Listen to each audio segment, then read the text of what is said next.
Chief Inspector of Police in GSU. I'm the interim chairman.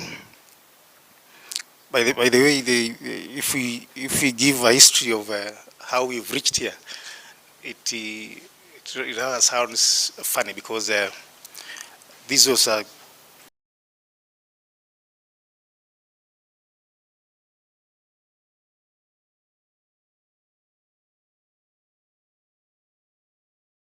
we started feeling that we need to know what we've gained in this service for that 5 years. So this issue of Utumishi came in, the issue of Ruaraka came in, and so that's how we diversified.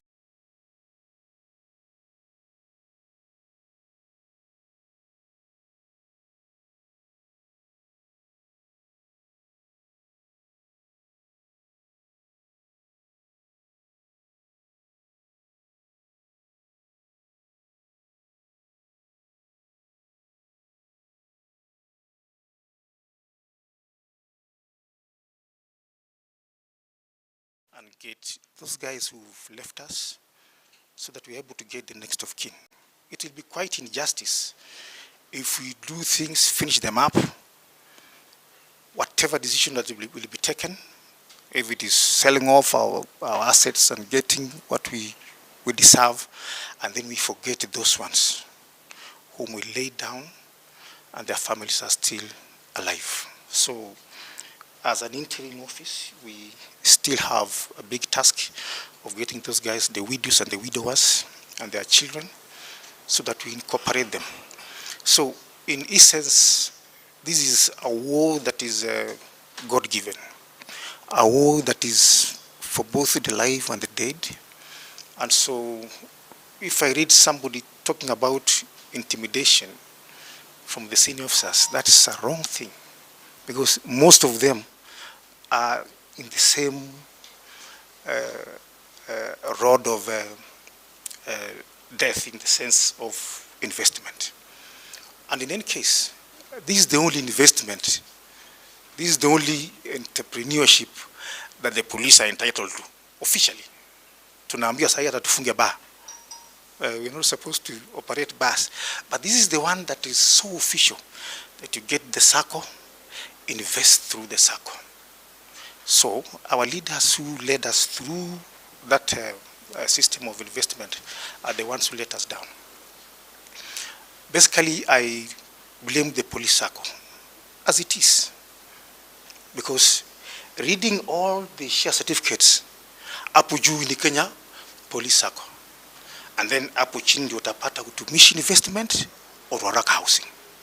So the main the main architect of all these problems is the police circle. But all in all, we have our legal expert here who will take us through about what we shall do. Now let me take this opportunity to introduce other officials. The first meeting I was not there. It was convened by George Musamali, and it ran on well. I followed through live stream. So let me give this microphone to my fellow interim officials. Before now, we shall have a briefing from the Secretary, Treasurer, who will take us through the whole thing. So if you didn't catch it well, I'm Chief Inspector Moses Epolot. Most of the policemen and Kenyans know me as a coach. So I've been a coach of GSU and a coach of national team volleyball. So thank you so much.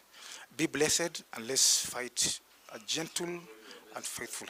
Second, Ruaraka headquarters. Thank you so much. So let me start with my name is Robert Karani. I'm a retired officer. I served with Moses and Musamali in the GSU. Actually, he was my squad leader, PC to Corporal. And that was my overall hooligan. 1993.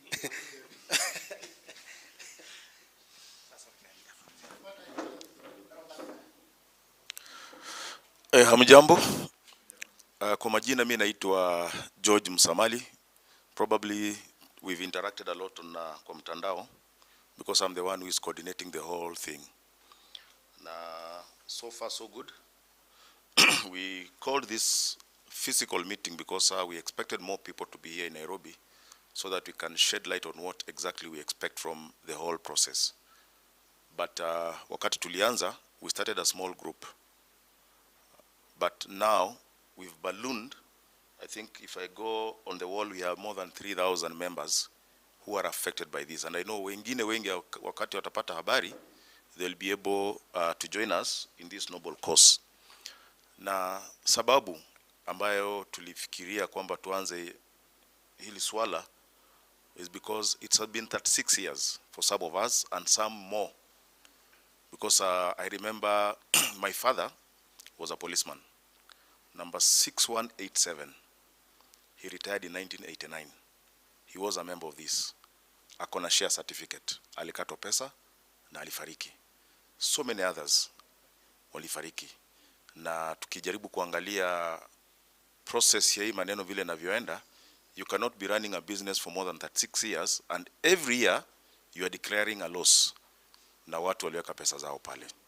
So basically we try to look at two investments that we made under the Kenya Police Circle. Na investment ya kwanza ilikuwa ni Ruaraka housing project that was commissioned by the late Commissioner Philip Kilonzo. We did a research. Basically, most of the people, members, hawajui hiyo kiwanja ilikuwa ni eka ngapi. But we did a research, we realized that we had 20 acres of land just behind Safari Park. If you look at the value of that land right now, you'll be shocked.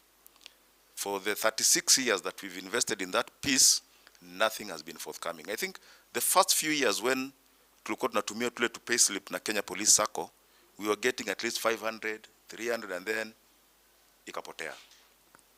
Equally, through Kilonzo, we bought this house here. Ilikuwa inaitwa Matungulu Sacco. And I remember the communication tulipewa wakati ule ni kwamba we took a loan from Cusco of 120 million, which was offset by us members. Na it was not voluntary. Tulilazimishwa na tukaambiwa ni lazima kama wewe ni member wa Kenya Police Sacco utakatwa hizo pesa. Na tukakatwa hizo pesa, loan ikalipwa, nyumba ikabaki kwa mikono ya Kenya Police Sacco. Our research ilionyesha kwamba Kenya Police Sacco had 25% shares in Ruaraka housing project. Equally, they had 25% shares in Utumishi house. Ukiangalia kwa record hii inaitwa Utumishi Cooperative House.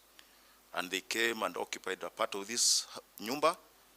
I don't know who they were paying rent to, because basically this rent was supposed to be paid to people that contributed to buy this house.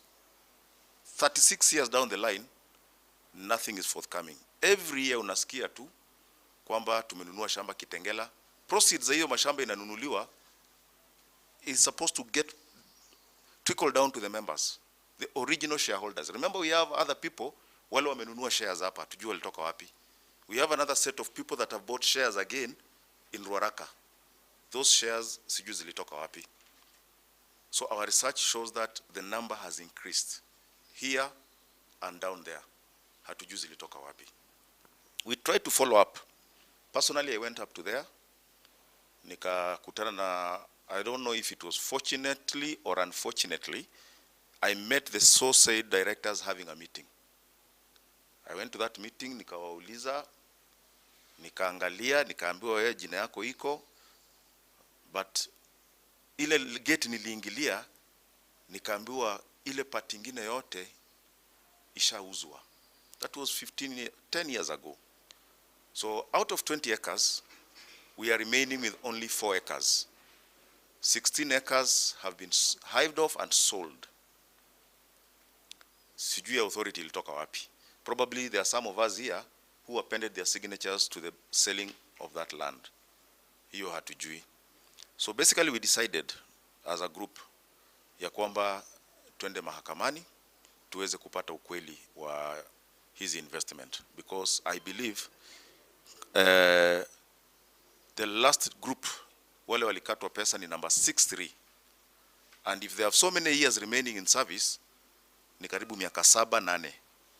So 8 years from now all of us will have exited the service. Who will own this house?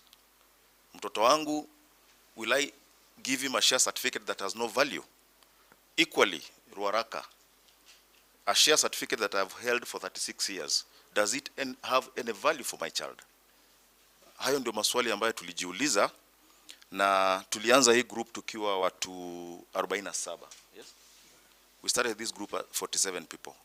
Na wengi ni wale tuliajiriwa nao detail 57 GSU, na kisha ime-expand. I think of the whole group, it's only Moses who is still in the GSU. The rest wako nje kwa station, and I think this is how now this word got out to other people, wale wako kule nje, na wao wakaonekana kwamba ni waadhiriwa, na tukakubali tukuje kwa pamoja na tuweze kufuatilia hili jambo so that we have a closure.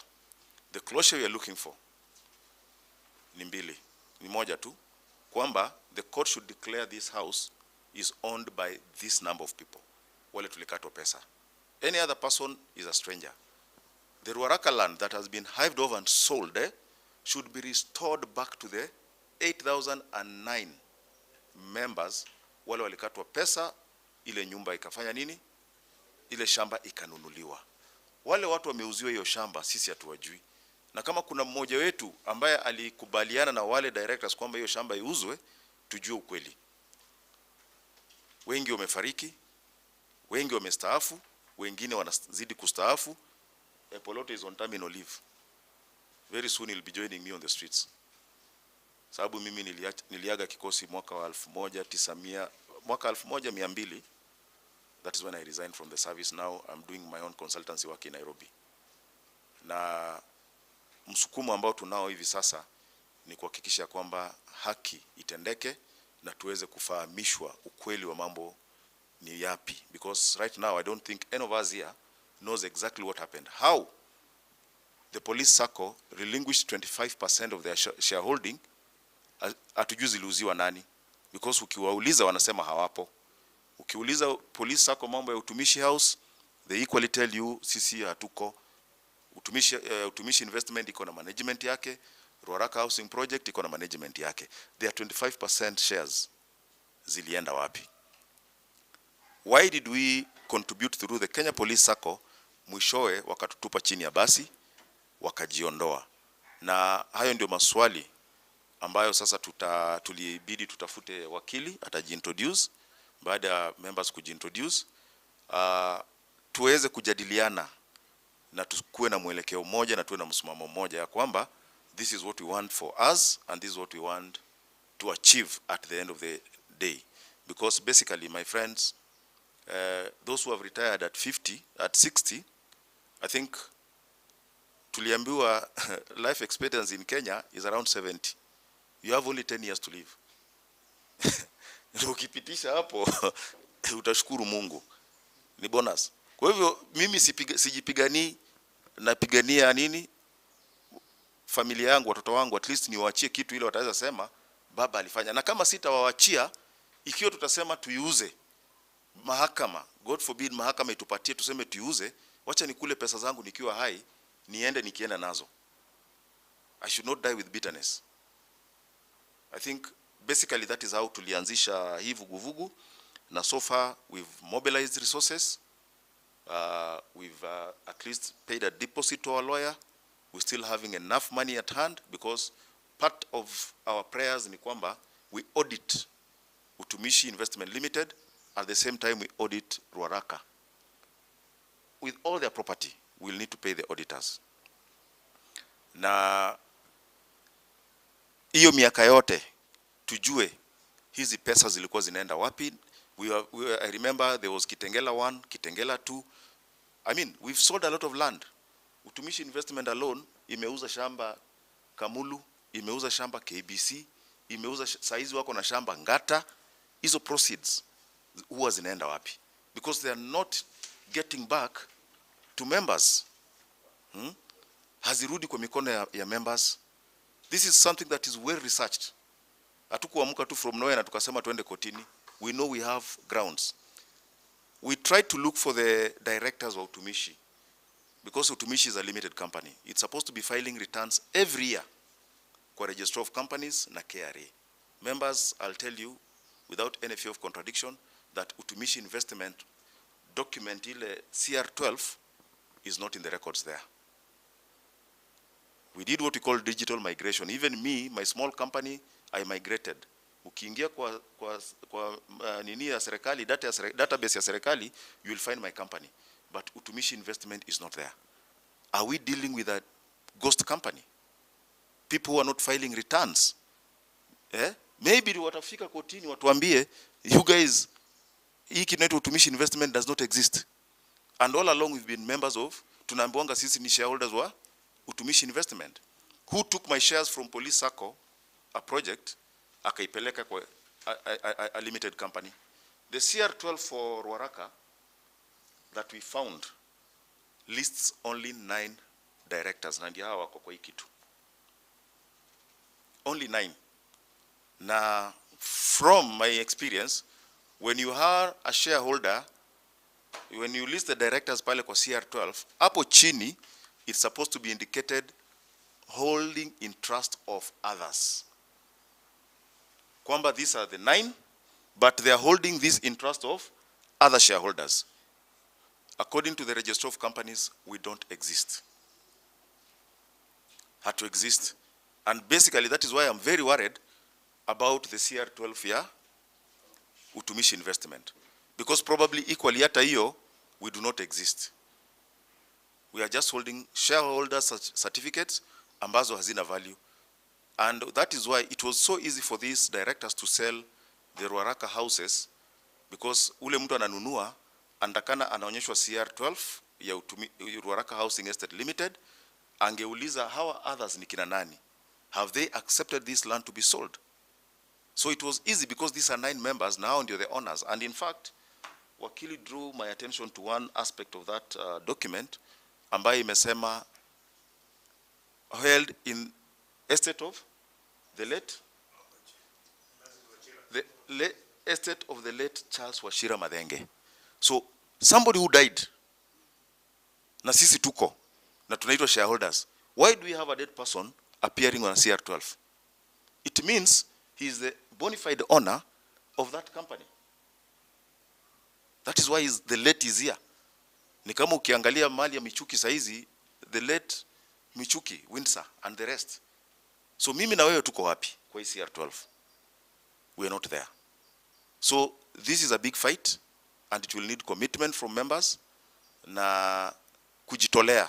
Any piece of information ambaye mtu ako naye na anaona it's crucial to our case should be forwarded to the steering committee and should be shared with our lawyer, so that when we go to court, tuko na hakika ya kwamba hii kesi iko na miguu na kwamba sisi wote tumesimamia na tuko pamoja.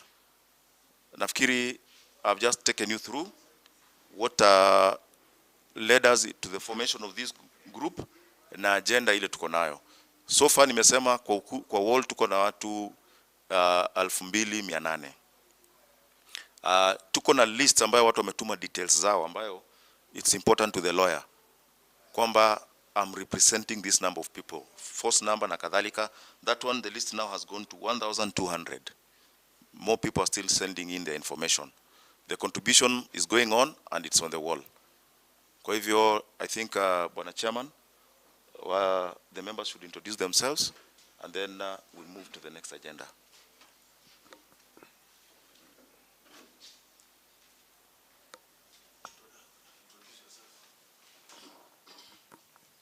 My name is Ezekiel Mongare. I'm attached to judiciary.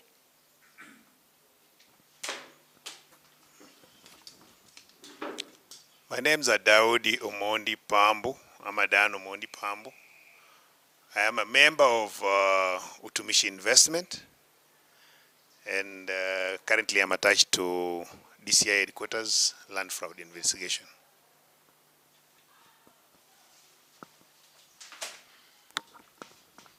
Good morning, all. My name's Frederick Warutere. I'm a member of all those Utumishi, Ruaraka, Sacco.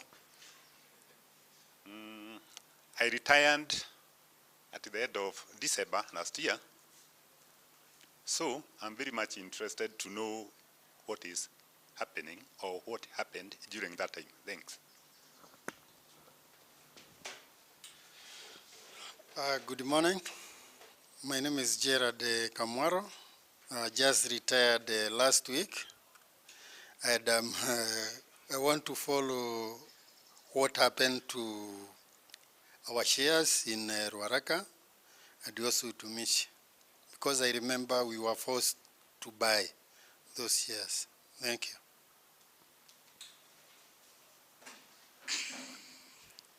Good morning, member. My name's Sarah Wangari Mulinga. Currently, I'm attached at Kibela Law Court. And I'm a member of Ruaraka, both Ruaraka and Utumishi. Thank you. Good morning, members. My name is James Seurei. I'm currently attached at police headquarters to police driving school. I'm also a member of both entities, Ruaraka and Utumishi. So we are here to follow up, to know. Also, my father was a police officer. He retired 1989. I don't know whether he was a member, because he was at Kenya Police College, Kiganjo, for his whole life. So he must be a member of both entities. So you know I have a double strategy. Thank you.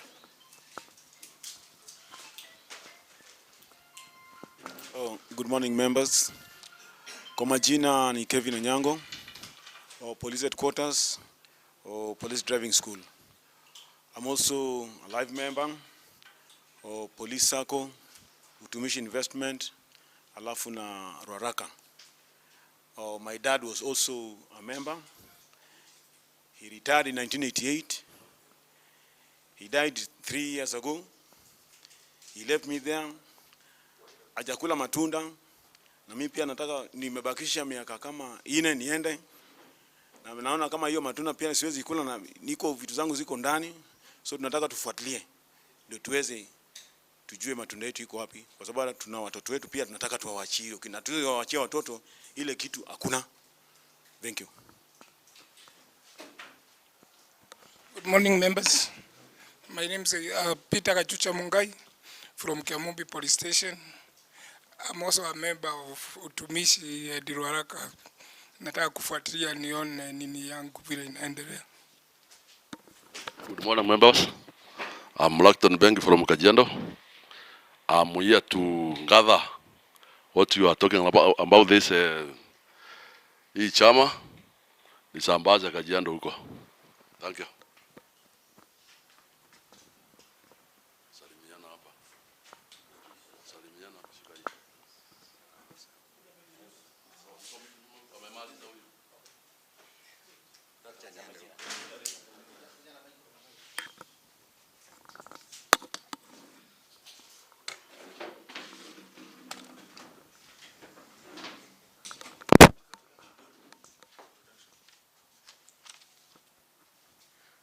Mjambo wote, kwa majina ni David Kwemoi Ndiema, a shareholder and a member of this team. I'm sorry for getting late due to unavoidable circumstances. Thank you. Okay, asanteni sana kwa wale watu mmepata nafasi ya kuja hapa siku ya leo. And I think before we give our views ama tujadiliane, tuko na wakili who is our legal counsel in this matter, na wakati huu ningempatia ajiintroduce na kisha he take us through ile play tulipeleka kotini and our prayers, so that members waweze kupata, wale wako hapa and those who are following us online. Akisha maliza, then sisi pia tutazungumza, tutoe maoni yetu na tuweze tuone ni wapi ambapo hatujaguzia, ndio yeye pia akienda awe ameenda na members brief. Asanteni. Thank you very much, the Secretary, Chair. My name is Gideon Ogude. I'm a counsel, and I believe I know a few of you.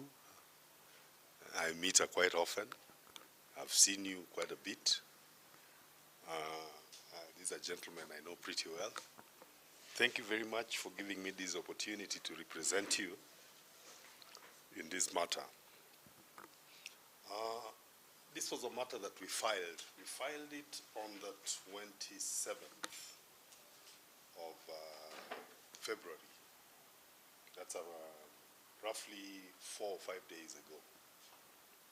And we were fortunate enough to be given an order, though it's not an order that is affecting much, but it's an order to reflect the fact that we need to serve our counterparts so that we get response from them. The case number is number E092 of 2024. Oh yeah, of 2024, and it's a matter that is before the High Court, before Justice Mungare. We have a mention date that is coming up on the 11th of March 2024 to establish whether we have served our counterparts and filed our relevant papers establishing that the service was properly done. So far what we are actually asking for in this court is for the court to assist us in establishing how these companies transferred or exchanged, or transferred or exchanged hands. Because I believe these companies, or rather these properties, were never transferred with your consent. None of you consented to the fact that you want these properties transferred to a few individuals who are running those properties presently. When we did a search on the Ruaraka investment company, or rather the Ruaraka property, we established that it's owned by around 9 people. And there's even a family claiming shares after one of the 9 people passed on. It's no longer you claiming those shares, it's a family claiming shares belonging to you people. So basically those are some of the things we want this court to assist us in investigating. I'll go through what we are asking for, roughly. We were actually asking the court to assist us in ordering the present officials who are manning these properties to step aside so that further investigation can be done. That's part of the prayers we had.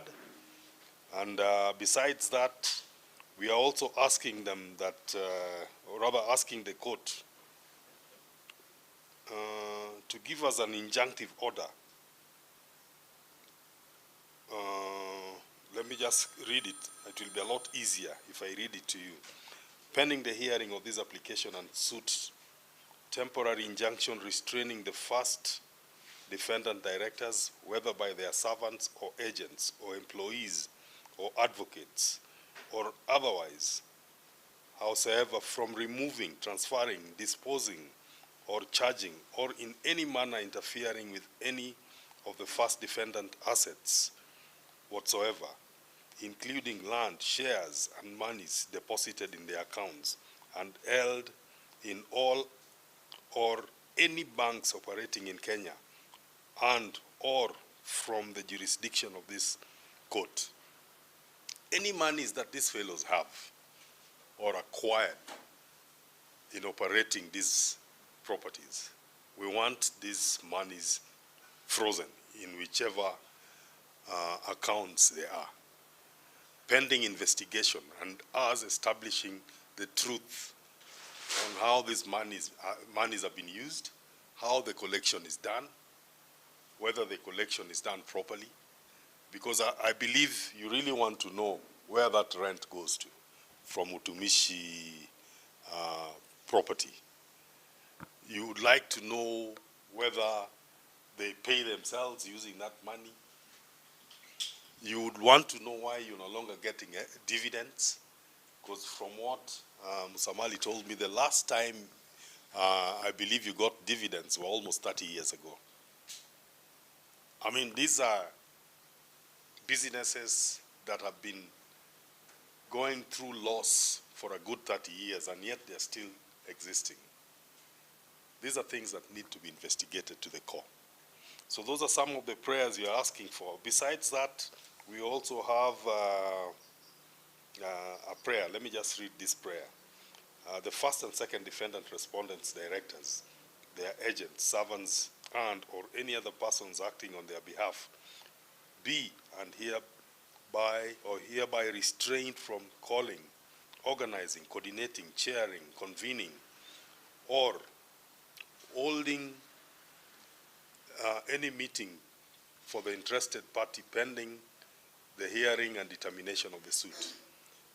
The idea of them coming with impromptu meetings, then deciding issues without your consent, that should be stopped. Those are some of the prayers we are asking the court to give us, so that it can enable us to investigate this thing to the core. We need to investigate who authorized the transfer of this property, how it has exchanged hands, whether they've sold properties, because when we investigated the Ruaraka parcel of land, we found that the land had been subdivided to 31 parcels. And a good number, almost 3/4 of those parcels have been sold, as per what he told you. And this is a portion of land that is quite prime because of the location. It should be going to, it should be in terms of billions. We should be talking in terms of billions, not 300 million or anything. 20 acres in a prime area is not something that should actually be going for 10 million per parcel. How long ago were they sold? The selling was done in 2015. 2015. Even if it's 2015, I don't think the appreciation has been that much from then. So we should be talking in terms of billions here. There are other prayers which the court might only use. We'll be beseeching the court to use its discretion to enable us investigate the companies. Let me just read one of the prayers. This court be pleased to order an investigation into the affairs of first and second defendant respondents, and to appoint 2 competent inspectors to do the investigations and report to court within a period to be specified. We need a report on how those 2 companies have been operating, so that we can come up, so to enable us actually defend our position in a proper and better manner. Because so much of the operations have been done in secrecy. I believe a good number of you have no idea how the companies are run. Is there anybody who's been a member or has been attending the AGMs of these 2 companies? Or when do you know, when was the last AGM of Utumishi Utumishi House held? Because it's a company. Because as far as I'm concerned, no returns have been done, and it's not even listed on the digital platform. So that tells me that there's something amiss somewhere. Either they have changed the vessel, they've decided to get a new outfit to run the Utumishi House, or there's just something funny that is not happening here that we need to investigate. Because I've gone there around 5 times and I don't seem to place my hands on the file. They keep taking me round and round. So, but I have not given up yet. I'll still go back, and I might need your assistance in one way or the other, because I believe you still have very serious connections there. Omondi here gave me an idea of what to do, and I'll use that connection that, or that idea that he gave me. It will be of help. This is a matter that is still ongoing. I might need to make amends as we move on. Where need be, where new evidence arises, I'll make amends so that it befits our needs. Because this is a group of people who are actually defrauding you as individuals. You know, it's very sad for officers to be defrauded, and yet you're the people who handle these matters. It's very sad, by the way.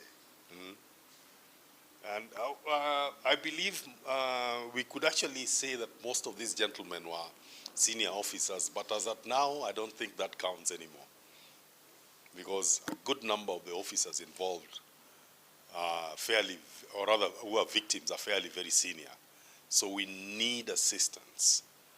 Any information you have of any parcel of land that you believe has been bought from the proceeds emanating from these two companies, please just put it forward through the committee. We need that information. We have not closed our pleadings yet. Any information we need, we'll pile it up so that by the time the matter comes up for hearing, we have enough information. Because what we have here is a good case. We have two parcels of land that have titles. One indicates very well that it was, the title was given up for subdivision. It's actually indicated in the title. And it was given up way in the 90s. Yes, you can imagine. That is when it was given up for subdivision. So that means it was sold. But all is not lost, because all you need is your parcel of land intact the way it was, because it's been acquired or sold by fraud and misrepresentation. The court is very well aware of those kind of sales. You saw what happened to Kirima's parcel of land. It was given back to the family. So hopefully, this is what we are also going to attain as we move on. There are several other prayers which in the interim, you'll see the court issuing or giving us leave, or giving us those orders to help us or aid us in investigating what has happened, because we also need to know the number of members who contributed towards the payment of these two projects. I'm informed when it comes to the Ruaraka one, there were 8,009 members. When it comes to Utumishi, there were around 16,000. We need, and I'm told it was done through a check-off system. The deduction was done through a check-off system. My prayer is these two properties be allocated to the contributors, because we don't want riders coming along and benefiting. It be given back to the fellows who contributed towards it. Hata kama ni kuiuza, mujigawe, you go and have a drink somewhere, it doesn't matter. Hiyo ni jasho lenyu. I believe so. So we'll start with the Ruaraka one, the 8,008. I want to believe all of you are part and parcel of the Ruaraka one. That is billions of shillings. If at least a few of you go home with a few millions, I mean, that is not a bad idea for retirees. A few millions in your pocket can elongate your life a bit. I'm not saying that you're going to go under very soon. It's all by God's grace by the end of the day. So basically, for now, we are still in the initial stages. So far, we've not been given any substantial order because the court had this idea that this is something that needs serious response from the other side, because the orders I'm seeking for are not very light orders. Some of the directors might be actually put in custody if they don't avail security, because I'm asking for security of these two properties. So the court might have to take its time and probably look into the merits of our application and decide whether these orders are in order or not. It all depends on the court's discretion. So for now, I'll not get much into the suit because it's something that is ongoing. What I might ask you is basically support when it comes to information. I need every information that you have that might help this cause. Whether it's a parcel of land somewhere, please bring it forth. It will come in handy by the end of the day. That's all for now. Thank you, legal counsel. There's a case here. The check-off system is, I don't know what I can call it. Because like the 5-7, virtually all of us came to police circle by force, by fire. I think it was by force, by fire, but because we were recruits, we have no option about your payslip. It is the police who is preparing your payslip, so that was it. I think there are also some other details. That's how it came to 16,000. And the 16,000 were basically all the police circle members. So police generally bought this house the way it is. So the delinking of the two institutions, that is questionable. There's nothing, they must tell us that. And what I can add here is that I'm not sure if the title deeds of the Mulolongo land you're talking about and the Lam ones are available. Maybe Ndiema will tell us later on if those title deeds are available, because what I think is like a hearsay to me.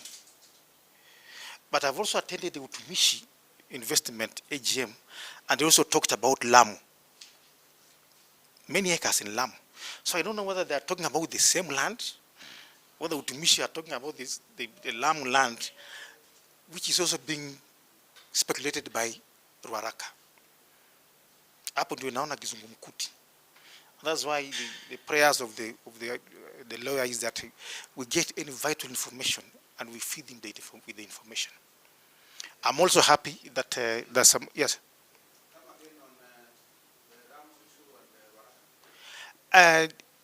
Because I have attended an AGM in Utumishi, and they indicated that they have land in Lamu. But now with the Ruaraka housing, they have stated it in one of the AGM, 2021 AGM, even this one, that they have land in Lamu. So I'm not sure if this is the same land they're talking about. And I think this little history I have is that when the shareholders decided that the police circle officials should never be anywhere in ranks, not even a corporal or sergeant or even an inspector. That's where this trouble started. When senior officers were directors in police circle, I think when they were thrown away, they decided to go with our investment. But that's why we need the police circle to clearly how they delinked. Because even delinking, it needs an AGM. We need an AGM and a vote to declare that now the investment has gone this way and the Ruaraka land has gone this way. Then we need to know the initial AGMs and the first ever directors and how they were elected and who elected them. Because personally, I've never participated in the first AGM of Utumishi. Whichever year it started, I was not there. I've just started going later on. I've gone for 2 of them when it was still railways. But the Ruaraka one, I've never been to any AGM. So that's why we need their history. They should give us particular history of how they started Ruaraka Housing Limited. Because what I know is that all those share certificates of those years started with Kenya Police Sacco, then Ruaraka Housing, or Kenya Police Sacco, and Utumishi Investment. So I think we have a lot of work, a lot of research to do between now and 11th of March, so that we have tangible and correct information that the court can move on and get these guys in. Because I've done a rough estimate. If those plots are done at 500 million, then 32 of them is around 16 billion or around 20 billion. So, and having one shareholder, and then you tell us in the press that you have 9,000 shareholders. This is sickness. This is sickness. Even a cat, paka tu, huwezi weka kwa ikona, paka, hiyo paka moja. I know you know that. Huwezi weka paka hapa kwa ikona, atatoka. So I think it's now time that even the cat is tired of its owner having cornered it, and it will go for him. Either it goes for his eye, or goes for his belly, or goes for any part of his body, and gets out of that corner. So shareholders, we have a duty to go for, and we are able to go for it. And it is our prayer that it succeeds. And I think even the judiciary, even that magistrate will really think twice, saying, a policeman defrauds a policeman. This is unheard of. So thank you so much. That was just what I wanted to add. Now, the meeting is open after the brief by Wakili. Ni wakati wenu pia kuzungumza. Another piece of information ambayo tumepata ni kwamba the 2 titles ya hii nyumba na Ruaraka Estate, they are still under the name of the Kenya Police Sacco. So basically, the entity that we know that took our money and bought this was the Kenya Police Sacco. The money that ilichukuliwa pia ikanunua Ruaraka was the Kenya Police Sacco. So these people, they are the 3rd respondents in our matter. Kwa hivyo, members, you can now interject tuweze kusikia upande wenu. Morning once again, members. I am an interested party in Utumishi. Sadly, I missed Ruaraka by inches, having been employed in 1989. I'm not lucky. There's a lot of money that is running away from me. Now, I would want to draw your attention to. I've looked at my phone. Utumishi Investment usually sends to those who have been attending their meetings. They usually send text. So I've looked at my phone and I'm finding a text that was sent for resolutions for 24th AGM, that is year 2019-2021. Audited, one of the resolutions is audited financial statements for the year 2019-2020, approved. Dividends approved for 1 shilling per share. Debenture 4%. I am looking at resolution. I have interest in 2 resolutions. A resolution that says appointment of Agoro and Associates as auditors. Remember, this has been their auditor since time immemorial. Every time they have a meeting, Agoro comes back. Every year they have a meeting, Agoro comes back. Because Agoro knows how to sanitize. You take 10 million here, you expend it and make losses.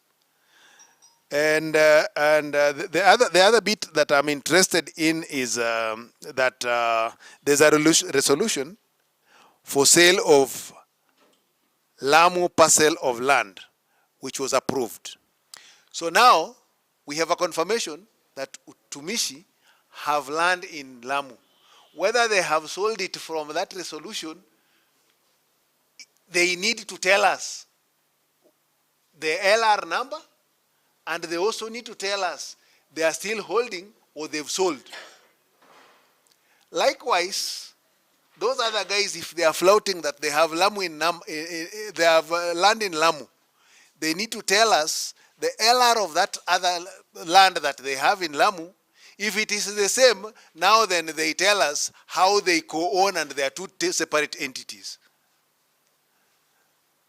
But as we shared some informal plenary with the council earlier on, I want to advise that we don't do a one-pronged approach to this. There are a lot of criminal elements that you can see.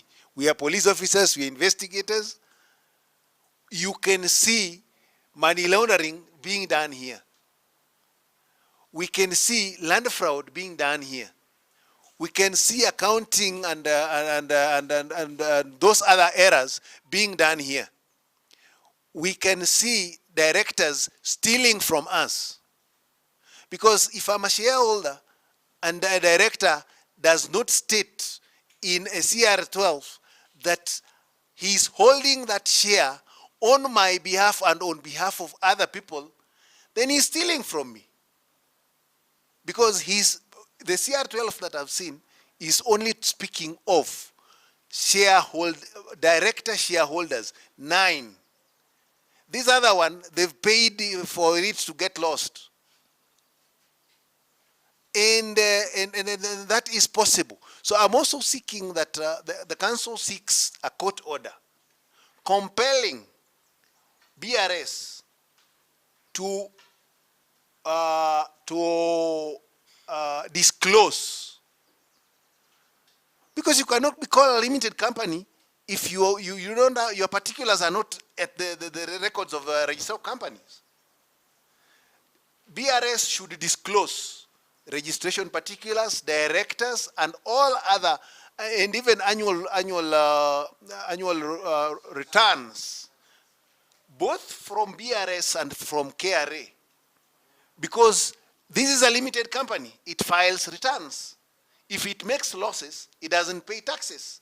If it makes profits, it should pay taxes. So that we are not members of an entity that is not known anywhere. And they continue buying property and selling.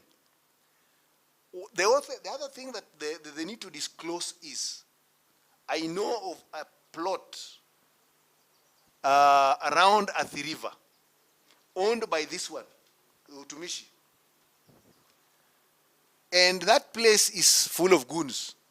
Even me and my friend Ndiema cannot go to that area. You have to have a lorry load of police to go that area, because the goons are full in that place. So why would we hold a shamba that is not bearing any fruit for this long and continue saying, holding a paper that we have shamba, and the members are languishing in poverty? They should disclose too how they've dealt with the Lamu parcel of land, because at some point in time they were selling. So if they've sold, they should tell us they sold. Another prayer that needs to be captured is that every year these companies, when they do their annual general meetings, they seek for amendment of borrowing powers. We should cap that borrowing power to 0, so that they don't continue borrowing on our behalf and they don't consult us. when I suggested that we do a two-pronged approach, I also suggested that the council, on behalf of the members, makes a report or writes to the Directorate of Criminal Investigation for the attention of the director, so that these two companies are investigated. One, for land fraud. Two, for being part of the people who have actuated money laundering. They've taken our money, used it to procure plots and parcels of land, hived and sold those plots without our consent, and the proceeds, it is them who know where the proceeds have gone. So those are my sentiments.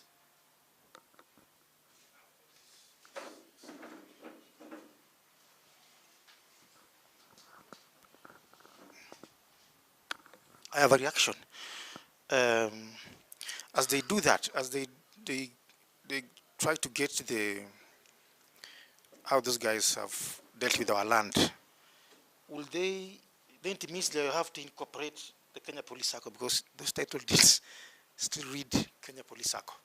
So I think you might have to talk to the council, so that if it does the first prayer to the DCI, that those guys can jump away and say, our title deeds read Kenya Police Circle. So, but in any case, there's no problem. It can do that right up, and then the DCI will see how they can approach it. So that if it gets more complicated, then they'll be forced themselves to incorporate the Kenya Police Circle. And then that's when you shall have a big problem in this country, as far as SACCO is being run. Thank you so much for your reactions. Maybe I should say something. Actually, one thing we need to know is that the Kenya Police Circle is the one that came up with these two companies. So that's why they are part and parcel of this suit. Though they are the third respondents, but they are the ones who have to actually explain to the court how these properties exchanged hands. They are part and parcel.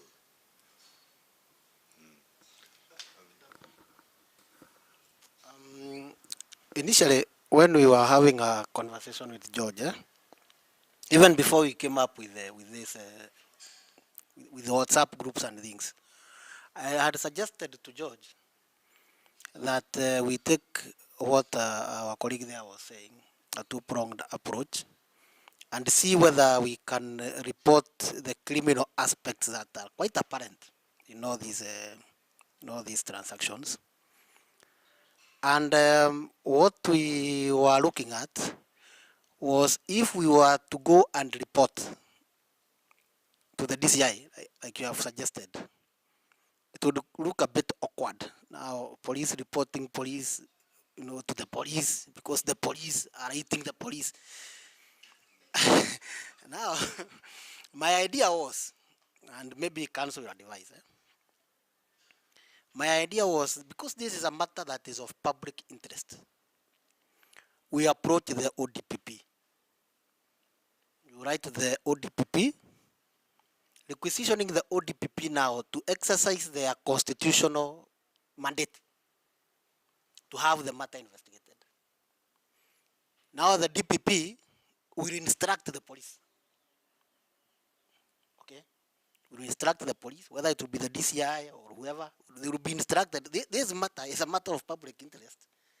And we need to have the matter investigated and the report given to the DPP to find out who is it that they are going to charge in court. Because it's clear, yes, some people have been laundering our money, like our officer there is saying. If we were to take that route, it might have some weight. Anyway, you will go maoni yangu tu. I think either way, I think the best way is the approach is talking about. Let the criminal investigation department take it up, then do one or two investigations and involves that appertaining these two titles, and then hand over that to the ODPP to decide as to whether there's further information needed or a few people to be charged. No, I have to do a write-up. It's me to do a write-up. Not reporting officially, but just doing a letter to the CID, informing them of what our intent is, so that they take it up and work in cahoots with the ODPP. Yes, I think that way it will have more weight if it emanates from the criminal investigation department. Yes, yes, yes.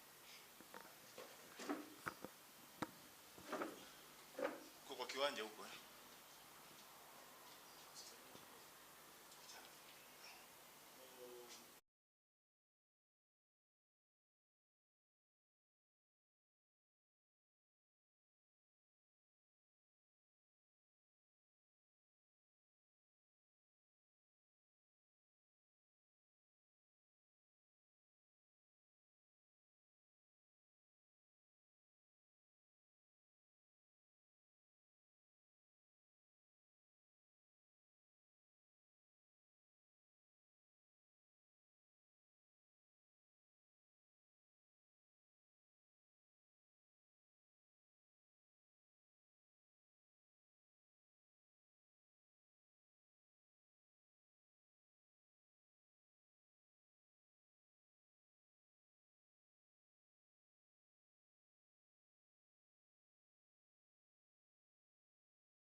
Yangu ni kuuliza tu kwa nini BRS waziweke kwa hiyo kesi kwanza, ndio walete. Wakati tunaambia Kenya Police Sacco wa provide records, tuambie BRS wa provide the chronological history ya Kenya Police Sacco, how it is started, because from there we'll get all the list of the members. Then to provide the Ruaraka housing project, how it started until where it is, the same as with Utumishi. Additionally, sahi kuna hii maneno ya Asset Recovery Authority. It's very serious na inatoka ni dunia mzima. I think the retro brief we had from you, if na hata wanasemanga hawana kesi mingi, hii ni case of interest, na ikiadikiwa hiyo brief peke yake that the members are complaining their property was sold without following the right procedures, who are the beneficiaries. ARA immediately wataanza with a touch of a button wanapataga properties za hawa watu na wataona zilianza lini. So we may pursue also on that side. Otherwise nashukuru the steering committee, mulianza vizuri. Na vile watu watakuja na information kama ile, watu wakiwa open tutajua vitu mingi sana wakati tunaendelea. Asante.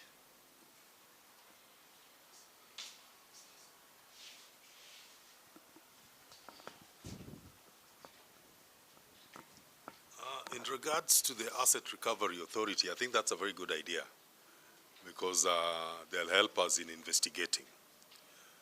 In regards to BRF, all we need is a court order for them to avail the information. Yes, we don't need to include them in the case.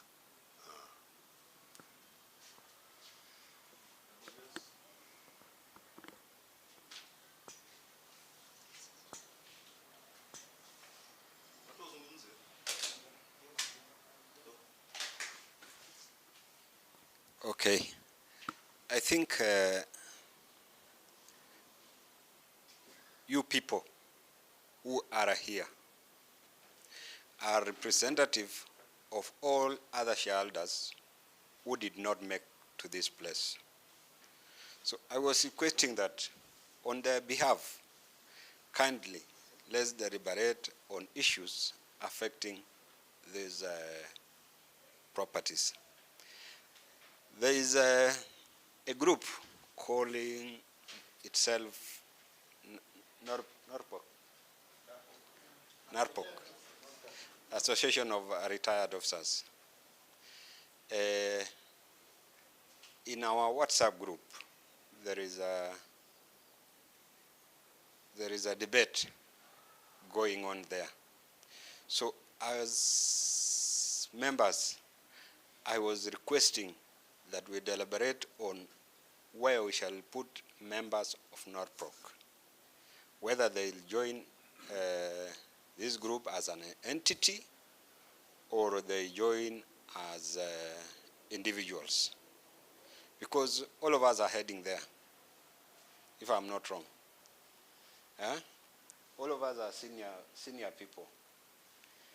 Like me, I'm 55 years, and in 4 years' time, I'll be... So we should not neglect these people. We should hear them and give them a place where they can land. Either they land as individuals or they land as a team. So that's why I need you to deliberate as individual members. Just a minute. According to this search, this is a search of land parcel number 8393. And I shall not go to the history, but I'm interested in about two positions. Entry number 23. On 7th August 1980, this property was transferred to Kenya Police Savings and Credit Society Limited, or in consideration of Kenya shillings 27 million. In 1980, this property was worth 27 million. That's the Ruaraka parcel of land. Acreage is 20. On 26th November 1993, this property was surrendered to the government of Kenya, Republic of Kenya, in consideration of an approval of subdivisional scheme. So, meaning that this thing has been subdivided. This property of ours has been subdivided into several portions. I've heard it's about 31 or something like that. But we are not told, after subdivision, what happened to the subdivided properties. Who took them? So we have some work to do, and this thing can be unearthed by an investigation. An investigation which should be done by either DCI, Asset Recovery, EACC, or ODPP. So we must pursue a criminal element in this matter, because we are not told after 1993 the whereabouts of the subdivided plots. So we should unearth who are the owners of these plots which were subdivided and their current position.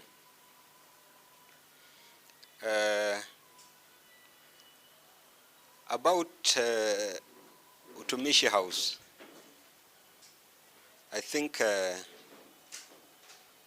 I'm not privy to information about Utumishi House, though I've never attended either of the AGMs of Utumishi House or Ruaraka House since when I was enlisted in the Kenya Police Force. So for now, the floor is open. We discuss on these issues. And my friend here had something to say. Mr. Pambu, we work with this man in the same office. Miaka inaenda chairman sasa. Ukiona nimeinua mkono nikikaa inasaulika. But I wanted to put it across that one, we are dealing with old and some of us retired. So even if we are this small group, we are representative of those who have not attended. That should be taken into consideration. It is good that now we have a search for the Ruaraka parcel. You see, the surrender is only talking about surrender for subdivision. Full stop. It is not going further. But what was surrendered was belonging to Kenya Police Sacco, not to Ruaraka. So if it was subdivided and then sold to Ruaraka, we should be told by who? The third respondent. If it was surrendered and subdivisions issued in the name of the third respondent, they should tell us how they dealt with the subdivided plots. It is from that kind of investigation that we will know when the rain started beating us. And I agree with my senior that we need the criminal element investigated. Our counsel will tell us that when you go to the civil part, it is on a balance of probability. When you come to the criminal part, it must be beyond any reasonable doubt. And what we have here, you can see, we can prove beyond any reasonable doubt that Kenya Police Sacco bought the Ruaraka plot. Kenya Police Sacco, on our behalf, borrowed and bought this parcel of land from Matungulu. So it is up to the third respondent to tell us exactly when did it disassociate itself from Utumishi and say this is a separate entity. We can now start paying rent, and how much rent they paid before they exited. When did it exit from Ruaraka and say this is a separate entity, and how they handed over, what is it that they handed over to Ruaraka? Because Ruaraka can say, we were only handed over these 4. The rest was sold by Kenya Police Sacco. So these people need to come clean. Kenya Police Sacco needs to come clean. And because this is the mother. None of us was a member of Utumishi investment by design. It was by default and by force. It was not by design. You joined the Sacco by force. Your deductions to buy Utumishi and Ruaraka was by force. Because then we would not even stand before a camera like this. Kesho nilikuwa nimevutwa kitambo. Thank you.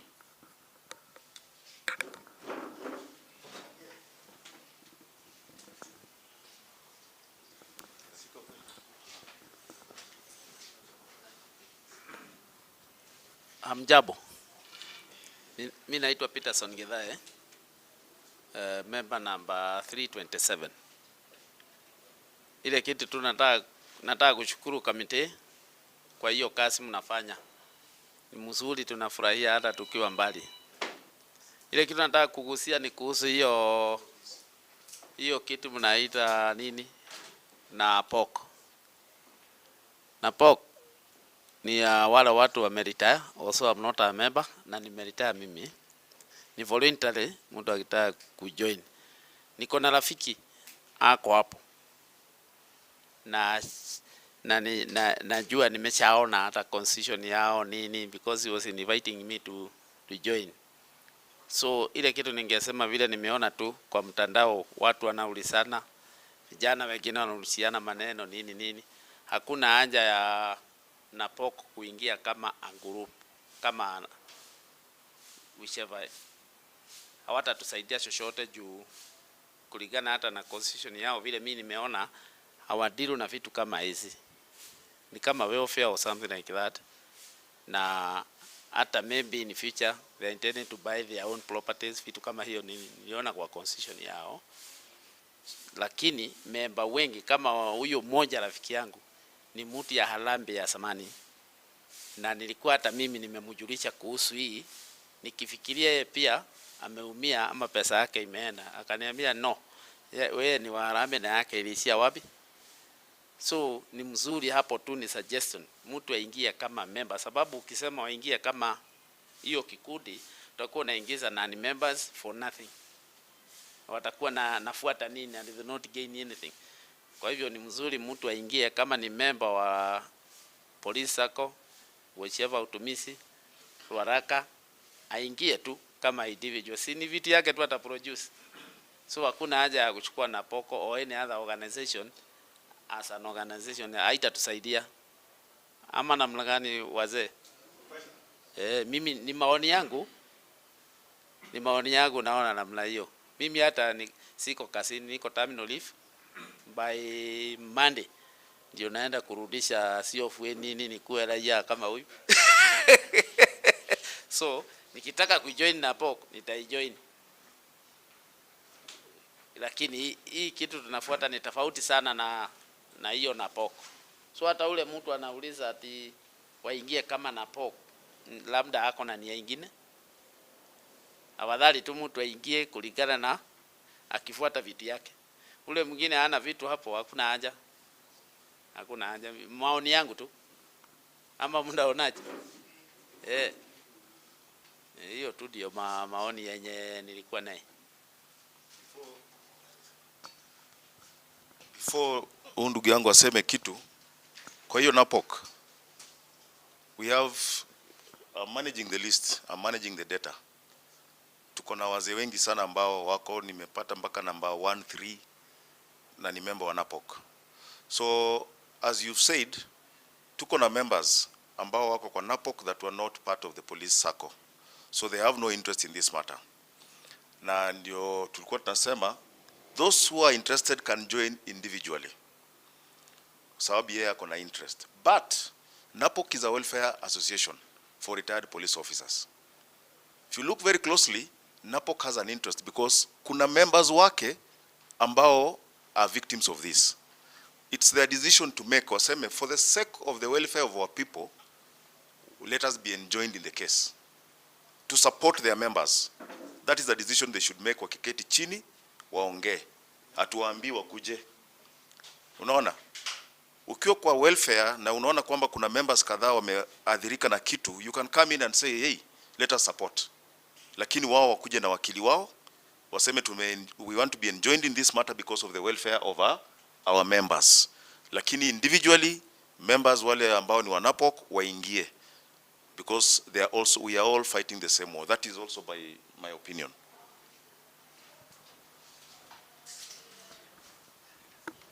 Okay, thanks members. Nikisupport hiyo kitu huyo mwenzangu amesema kuhusu hiyo NAPOK. Kabla sijarezi hiyo issue nyingine. Mimi ndio ule nilikuwa nimeongea kuhusu maneno ya watu wa NAPOK. Wewe kama unataka kuingia, uingie individually, usiingie kama ati mnaingia kigroup. Kwa sababu hao ndio walikuanga kwa hizo viti za mbele kule. Wakati sasa wamenyanyasa watu, sasa ndio wamekuja kuona ile welfare yao, ile wakati yao au kupigania. Sasa ndio wamekuja kuona kweli tungefanya nini hii kitu tungekuwa tumepigania kitambo na tungekuwa we would have been fighting for hawa watu kwa ndio hawakujua kama watakuja kuenda. Hata sisi pia tuko karibu kwenda. Tumebakisha miaka 3 miaka 4 tunaenda. Na hata kama vile walikuwa naongea wanasema ati don't usiongee namna hiyo. Tunaongea tukijua they were there and they were not fighting for us wakati huo. Sasa hizi sisi tumeamuka, tumejua haki yetu. Watu wanatumia haki yetu vibaya.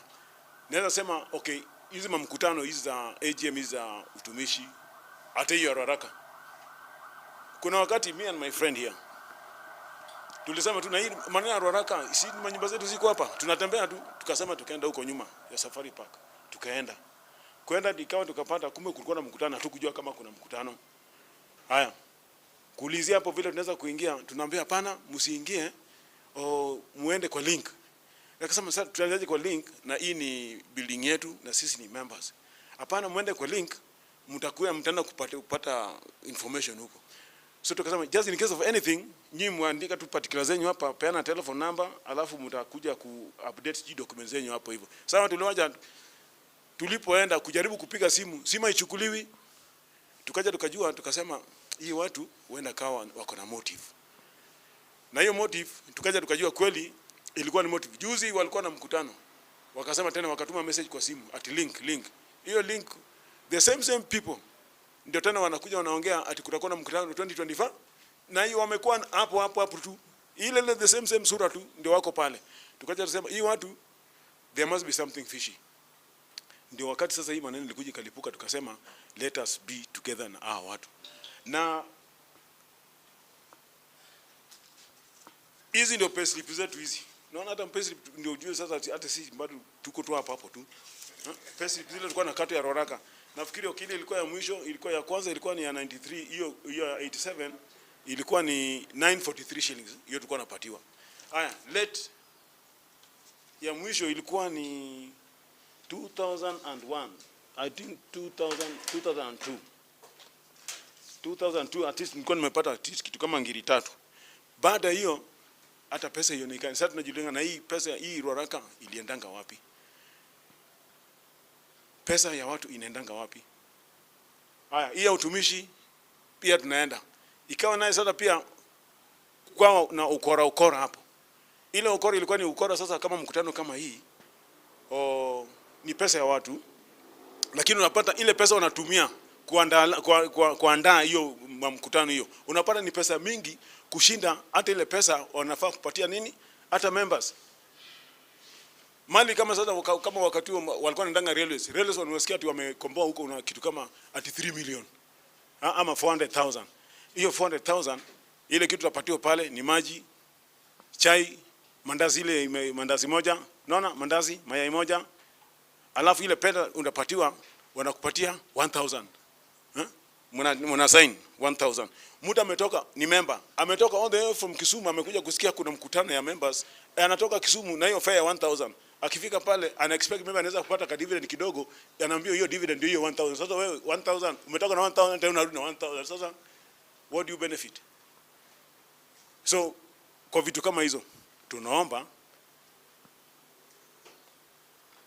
kama itawezekana tufuatilie hii kitu kwa manane, na tunaomba at least members kwa wale wameregister kwa hii mtandao hii members watoe pesa ndio tuweze kuona vile hii kitu inaendelea in good faith. Wengine wanaandika ameregister lakini hajatoa pesa, so tunaomba kwa hii mtandao tu, naomba watu watoe pesa ndio tuweze kushughulika na hii maneno. Thank you.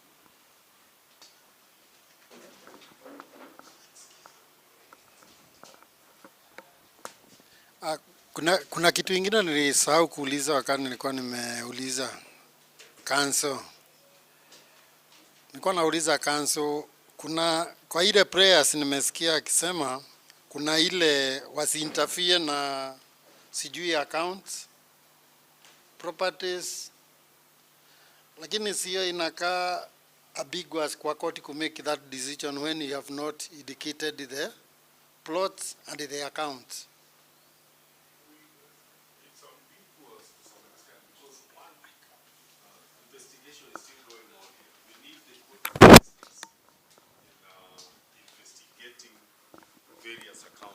some of the orders we are seeking for are investigative in nature. Because that's on the preliminary stage. That's why we've gone through an application. First, to get information so that we go for the substantive suit itself. Once we get proper information, we'll have to make amendments on the substantive suit to include all that we need done substantively for the court to make a decision on that. But in the interim, we have those orders. They might sound ambiguous, but they're ambiguous because these gentlemen are concealing information from us, which you are entitled to. And that's why we are seeking this information through these ambiguous orders. We are going to explain to the court why they are ambiguous in nature. Because if we knew that monies were going to these specific accounts, but the court also has the power to make such orders for the accounts, whichever account that you own in this country, to be frozen. And there's a provision of the law that deals with that. It's under an order 39 of the Civil Procedure Code. The court can make such orders for such accounts to be frozen. I think I've answered your question. Yes. Any other person pressing issue? And to bring to our attention a message that was sent to me. I told you they have my number, and on 3rd of February, they sent a notice, public notice warning of impositors disguised as officials of Utumishi Investments Limited. The board of directors have received information of persons masquerading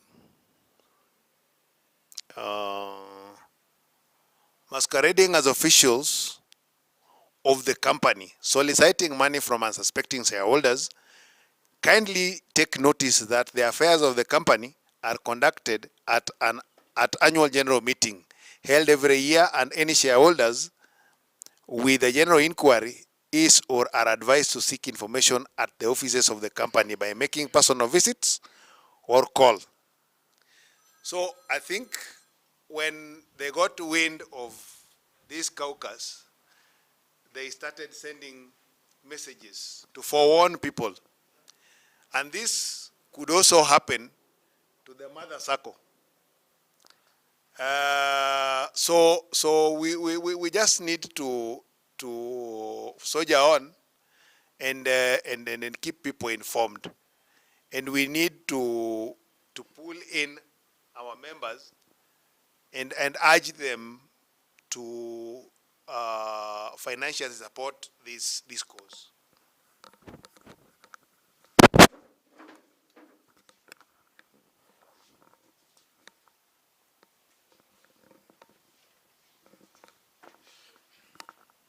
Kuongeza tu kidogo kulingana vile huyu ofisa ameongea huyu,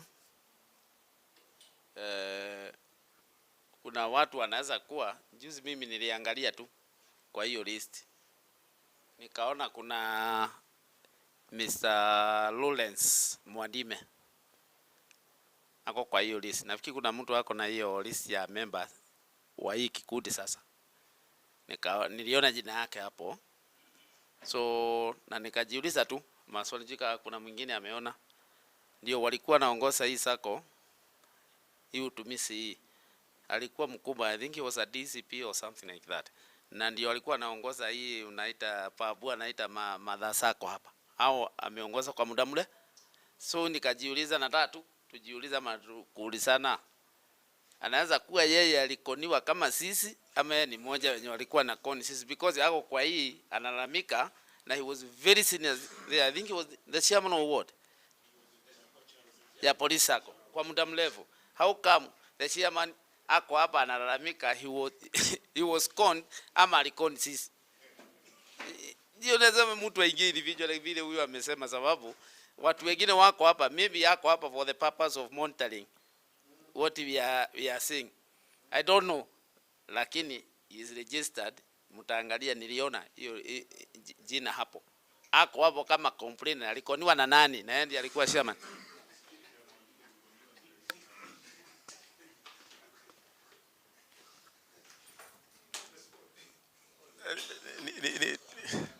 Ni sawa, it's a fact that Mr. Mwadime is a contributor to this.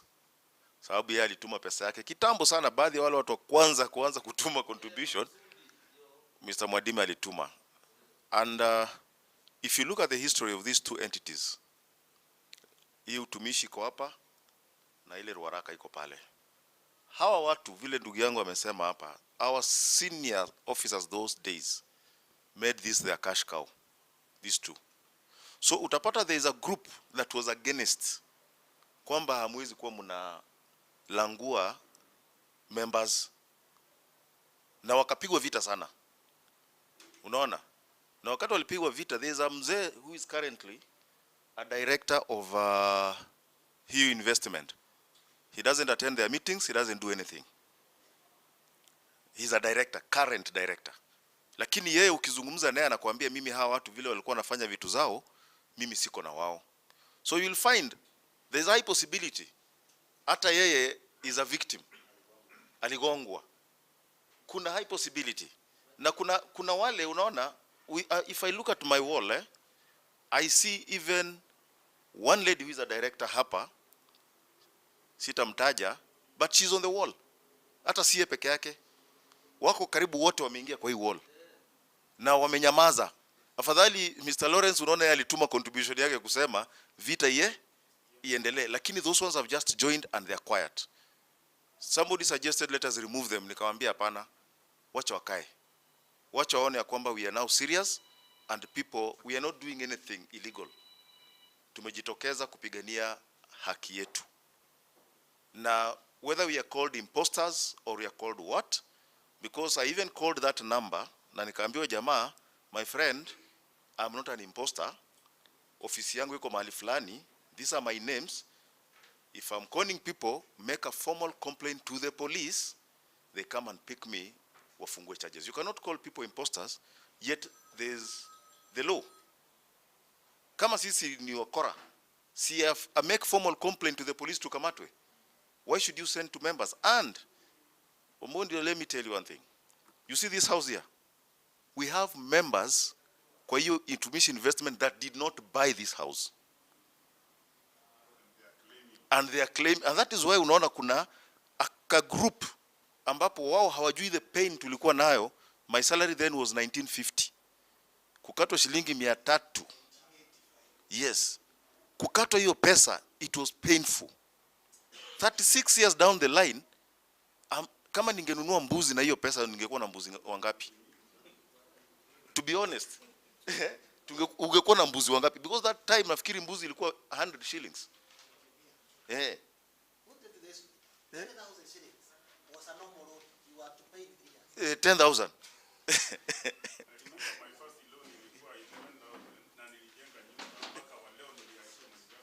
Ndio hiyo sasa. So basically what we are saying here, this is very painful, and we can be called names, we can be called what, lakini let us stand for the truth. I know of somebody known as Leidelu. Nakumbuka Leidelu? Leidelu alikufa tu haraka haraka. We don't know where we'll get that fellow. Alitoka ni mtu ya Samis. Where will we get him? And when 6-3 exit the service, who will own this property? Ni nani? Hiyo mashamba imeuzwa huko shilingi milioni 10 an acre. Watu wamejenga manyumba, as you've talked about asset recovery. There's a member who called me yesterday na akasema there's somebody who was in that group. Alipoacha service, she was an SSP, she went and put up a 7-story house kwao. Where did that money come from? Na alikuwa kwa hiyo committee ya mashareholder wale madirectors wa pale chini. So basically, ukiangalia vizuri kabisa, we will win the civil case with the support of a criminal case. Because if we have grounds to prove that these guys actually defrauded us, then it's very easy for wakili kwenda kusema, look, some of these people have even been arrested and they have been arraigned in court. For what? For money laundering, for fraud, na mambo mengine yote, land fraud. Yeah? This land that have been buying na kuuza, proceeds zinaendanga wapi? I remember Kitengela 1, Kitengela 2, Kitengela 3. Eh? That is it. Where is the money? Haya, nasikia kuna plot walinunua kumbe ni land ya railway. Can they explain to members?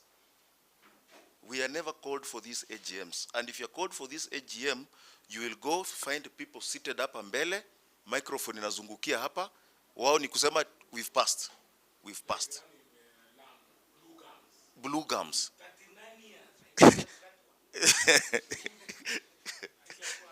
Haijakuwa harvested, honestly. So, let us focus. Na ni ukweli, let us have a two-pronged approach. One, wakili akimbizane. Two, wacha wakili andike barua. We have criminal investigations. Na kama kuna mtu kweli ametuibia hii miaka yote, wacha akamatwe na bebe msalaba wake. 16 acres of land, ile nyuma ya Safari Park, imeenda. Nyinyi hamungeruhusiwa kuingia pale. Because mimi when I went, I used force to get in. And I found those directors wamekaa hapo. Na nikawauliza, how did you decide to sell this land? Haya. One prayer that wakili hajawaambia, we've asked Kenya Police Sacco to give us the true list ya wale watu walinunua Ruaraka housing na wale watu walinunua Utumishi, so that we know who is who. Kuna member alituma receipt hapa amelipa an extra sijui 30,000 or whatever. Nyumba ilinunuliwa kitambo. Hizo shares walikuwa nauza zilikuwa zimetoka wapi na ni za nani? When were they floated? Were the members aware?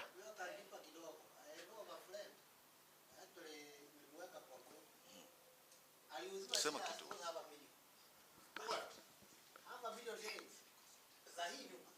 How?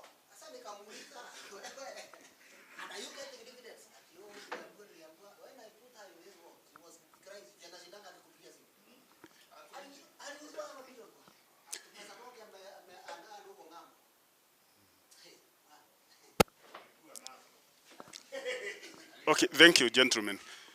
I'm sorry, mimi naitwa Joseph Mushiri ama Mutiria, nimechelewa.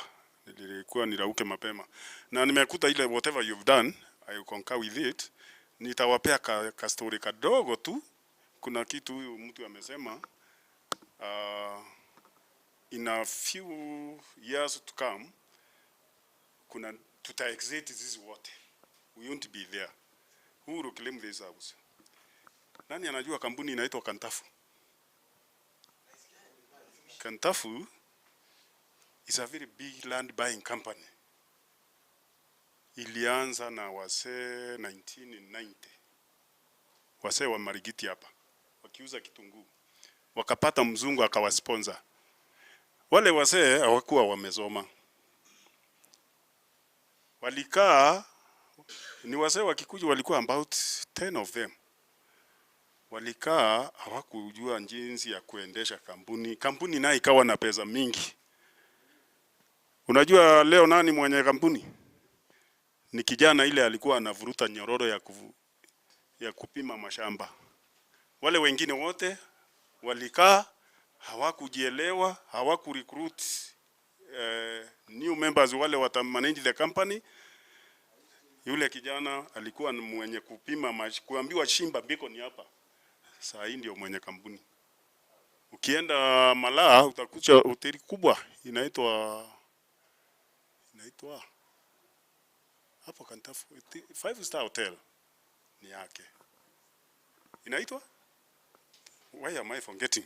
Na ni mahali I'm very frequent there. So it is now tuamuke saa hii tujue our properties tutahawacha aje, Hatuna miaka mingi ya kushinda tukikimbishana na nini na watu. It is now tukimbishana nao, tumalizane, tujue who will take what. Karani aende Mombasa yake, Musamali aende mahali anaenda, and that's all.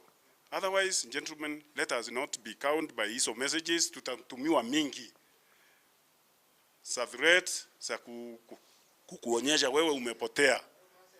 Let us team up together na tuwe group moja. Hiyo tu. Thank you very much. Thank you so much. I think we are progressing well.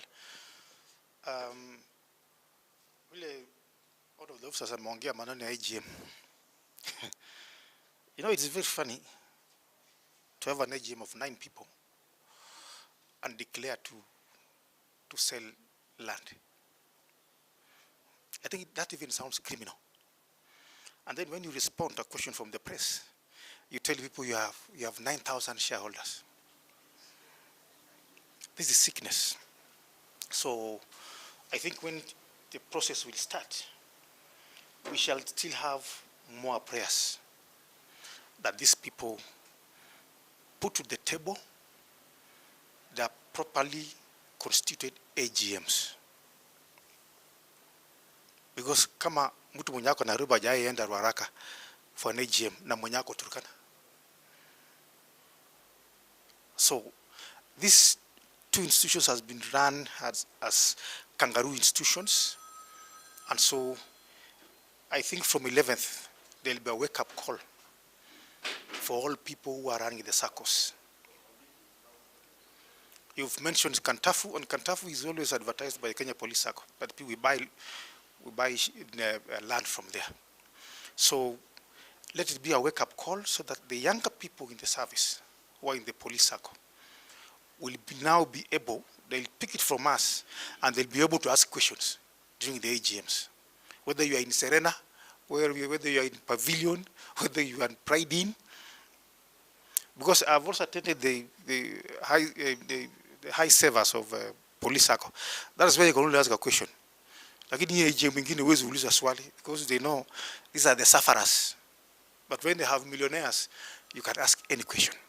So this will be a pointer for the young officers that they should be aware that any of the directors or any of the CEOs of these police circles are always trying to milk the shareholders. So when they start appearing in court, that's when now people realize, now let's go for our property, let's go for assets. So I believe by 11th, we will have had so many meetings with the council. Amondi, usikae mbali, utakuwa pia unakutana na council so that you see how we shall do the two-pronged type of approach in this case. Thank you so much. Okay. There's something we have to agree about. These two companies, number one and the first and second defendants, as far as we are concerned, these are illegal entities because you have no idea how they were formed and who formed them. So that's why I'm not dwelling so much on them. Number 3 is going to tell us how these companies were formed and why they were formed and where the properties were handed over to them. Yes. Maybe members, you also need to inculcate in yourselves the spirit of patience. Wakili will tell you, me I have some personal matters nimepeleka high court hapa Nairobi, and 4 of them zimeisha, moja imeenda appeal. On average zimechukua miaka 7 years to be concluded. Hiyo yenye imeenda appeal ilikuwa na judgment November last year. Hata tujapata date, the court of appeal hajapeana date so far. So mkuwe patient. This thing we have started here haitaisha kesho ama kesho kutwa, and from my experience kwa hizo cases hii itakuwa a bit complicated. We will be having numerous applications even before we go to the main suit. Si ni kweli wageni? So mkuwe watu patient. na muombe Mungu tukue tuko na tutafute baraka za wale wetu ambao walilala. Sisi ndio sauti yao, and it's encouraging. Naona kwa wall people are getting in touch with those families. I hope George you are doing that catalog, yes, so that ile siku tutaangusha swara pale hata wao wapate chao.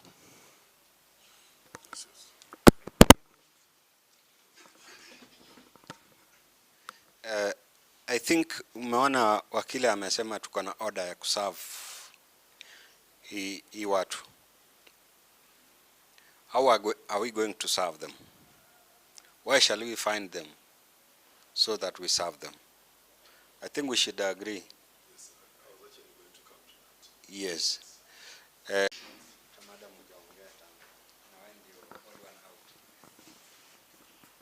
Habari yenu tena. Kwa majina wale wamechelewa, naitwa Sara Mulinga. Mimi niko base Kibera Law Court. Wakili asanti, tunakutanaga pale lakini heka hatuna nafasi ya kuongea. Mnaelewa. Sasa nilikuwa nauliza, mimi niko na hii kakadi. Nasikia kuna Ruaraka na kuna hii ya Utumishi. Although sijafanya thorough search kwa nyumba, nilitafuta tu na haraka wakati nilitumiwa link. Hii ndiyo nilipata. Nilikuwa nauliza, nitajuaje kama niko kwa hii ya Ruaraka? Swali la pili, kwanza sijaregister, lakini sitoki hapa bila kuregister. Naona watu wanaregister kwa mtandao. Swali la pili, nilikuwa nauliza kama counsel unaweza kutupatia namba yako ya simu, ndivyo ikifika hiyo 11th nitakupigia unitumie link, ndivyo tujue ile ni nini inaendelea.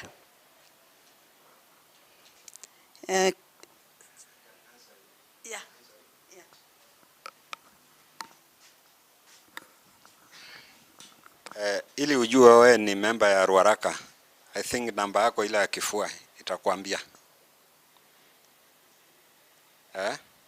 Because if you are a number 57 and below, I think you are a member. 58 kwa wale wengine. So you are a member. So waenda tafuta ya Ruaraka ni blue. Nasema card. Hiyo ni certificate. Card ni blue. Inasema ya Ruaraka ni blue. Yes. There is a certificate and there is a card. But iko membership hapo kwa hiyo ya blue. Yes. Ndio hiyo. That's what I was talking. Yeah.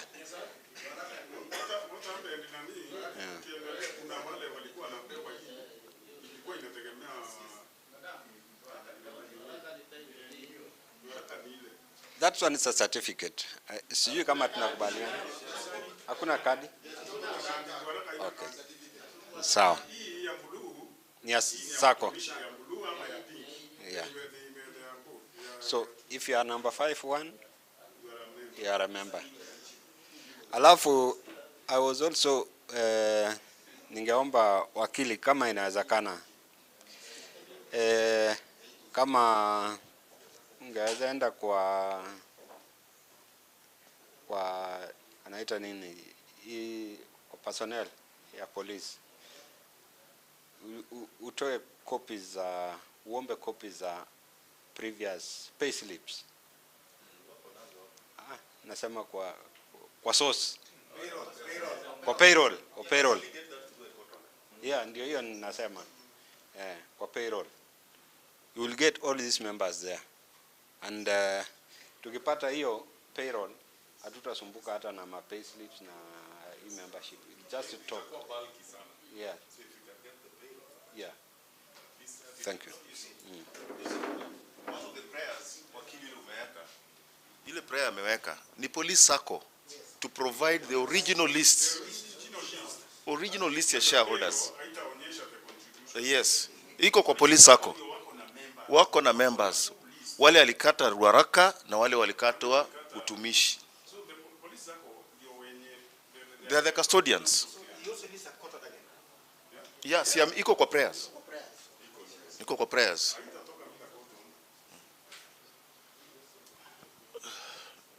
Any other pressing issue?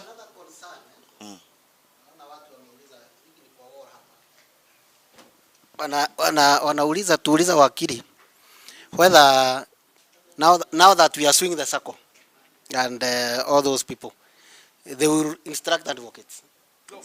Of course they will instruct advocates. Will they not be using our monies now to pay for the advocates? Of course they'll use your money. But I mean, part of our prayers is that all that money that you've used in suing them be refunded by them. Yes, yes, yes.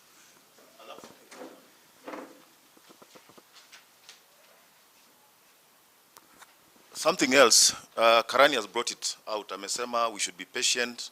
It can take 7 years, but I think we talked to the council. We had a very long discussion about that. Na tukasema ya kwamba it will not be a loss to us because we are saying this property and that property kwanza zisiuzwe. Number 2, the court should give us manager to be managing this. Asset managers. So ile rent itakuwa inatoka hapa, kama ni Lloyd Masiga, yeye ndiye atakuwa anachukua, ana manage. Inalipo kotini.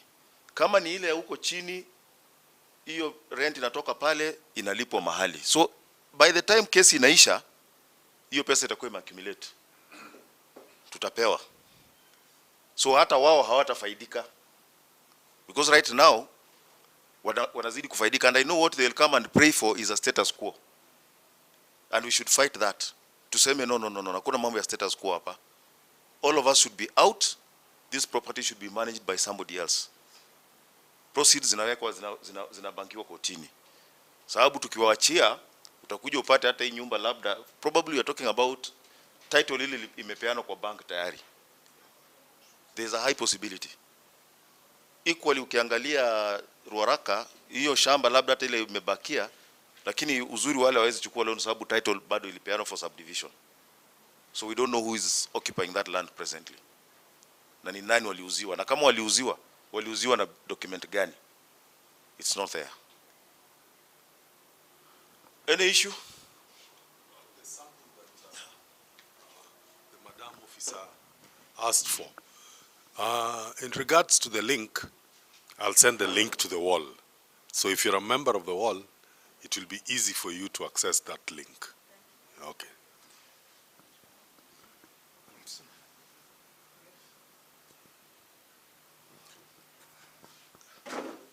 One last thing before I hand over to you. I've been receiving your money. I'll put on the wall the expenditure so far, and at the same time, for accountability, we've agreed as a committee, steering committee, we are going to open a savings account, joint savings account, in of these steering committee members, and then we will create a pay bill. Tutatafuta pay bill from Safaricom where all that money will be channeled to. So ndio tuwe na accountability, pesa za watu zisipotee tena. We don't want it to be a scam. Nitapeana.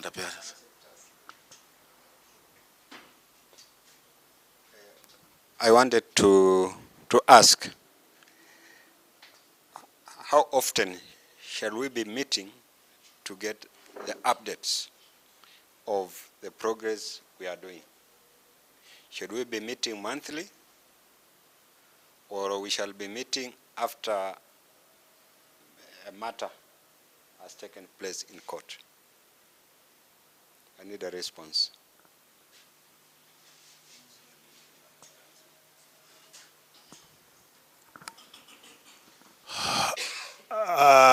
Let me take that question as a member, not as a one. A meeting like this has cost implications. Me and you know that we need money and we are not making money. We don't have a source of income as a group. So the best that we should organize is we organize ourselves in a way that we have a wall that particularly does updates. And this wall is regulated in such a manner that it is only paid up members who get those updates. This will cut off wale watu wanataka kuja kutaka kujua information kwetu kwenda kuuza kule kwingine, na wale watu wanataka kujoyride on the behind on our backs, so that wall is only for the paid up members. It will also act as a stimulus for people to pay up, because we have costs to meet. How are we going to meet those costs if people don't pay up?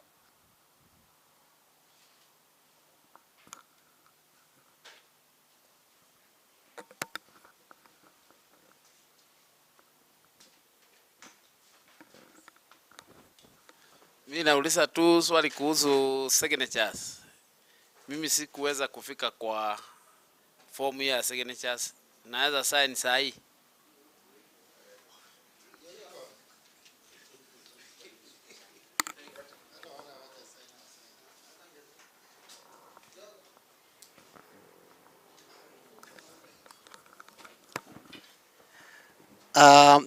Ningependa tu kusema kuhusu kamiti ile tuko hapa. Wengine tulichaguliwa in absentia, lakini tumekubali na tuko sawa. But kidogo naona ikiwa bit lopsided. We don't even have a lady. And at last time ulikuja just one lady. So maybe we will need to kuambia wao pia wakuja wachangie.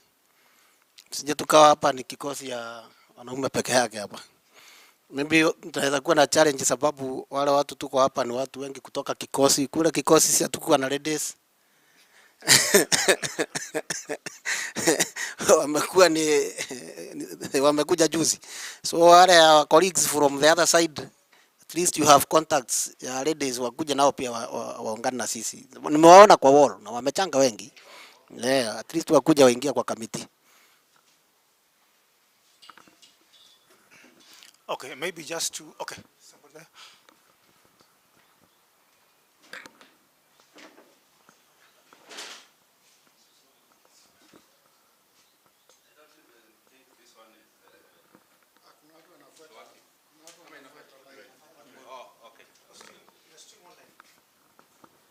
Okay, thank you very much. I would like to take this opportunity to thank each and every member of the committee for the good work that you've done. My name is Maina Kagema. I am a member of both the Utumishi and Ruaraka as well. And I have a lot of history of the two entities. As Wakiri was mentioning about the membership and whether some of us have been receiving dividends or maybe attending the AGMs. That is a very crucial ingredient in this case. So I would urge all members, if you know that you've been receiving dividends, you've been attending AGMs, you come out and present that to the Wakiri. Anything different from that, we read our case null and void. That is point number one. Point number two, most of our members here are not aware whether they belong to Ruaraka, whether they belong to Utumishi. For police circle, they are very clear about that. Coming up of the three entities, Kenya Police Circle, Utumishi Investment, and Ruaraka Housing. Everything was done overboard, AGMs were held, and resolutions were made, and they were created as so for Utumishi to be a limited company with his own assets at the cap 486 of the Laws of Kenya. And the Ruaraka Housing Limited, the same thing. Police Sacco was left to manage the savings and all the functions of the Sacco. So as we are talking, my own understanding, all the entities are very independent. About the history of getting all this, it is available all over. Okay? That one I know for sure. A few members might have bought some shares from either Utumishi or Ruaraka. Personally, I could not qualify by the virtue of being in the employment by the quoted articles of association for Ruaraka. But I bought shares through the existing members who are there. I bought a lot of shares, as one has stated. But I was somehow blocked out because I was trying to follow the rightful dues. When Mr. Miare, I can mention his name. When I was getting buying the shares, he was actually there, and some of the board members. So I bought the shares, everything was clear, but they refused to give me the certificate or everything. So when we attended one of the AGMs around 2009 or 2010, thereabout, around that time, they sold some properties, some houses. There are bungalows that one of them sitting on half an acre of land behind Safari Park. Initially, we had some tenants from Safari Park who are doing some Airbnbs those days. So around the same time, they blocked me from attending everything. So that is part of the history. Going by the information we got from our able share there, they have sold almost 80% of the properties there. Where they took the money, we are yet to know. So you are shareholder of the share certificate? Yeah. So you supported the element of fraud. That fraud, that is a case, direct case to be reported. So I support that. And the other issue was about the attendance of the meeting. I think that one I did, which is very clear. I don't think I have any other point, unless maybe I say, have you communicated with Utumishi, with Ruaraka about what we are supposed to do? Not really. All I've done is to try and investigate the titles. I find it important if we can start at that stage. Because basically maybe what we don't want a case to drag for 10 years or whatever. It may not be very pocket friendly to us. Some of us maybe are coming from very far. Like you can see, out of over 1,000 members, we are only like 10 or 11 or so. So that is not a very good turnout, going by the economy maybe. So if we can start by that, we engage them directly. You tell them this is our intention, and this is our intention, both Ruaraka and Utumishi. Then from there, we hear from them what we can get from there. I think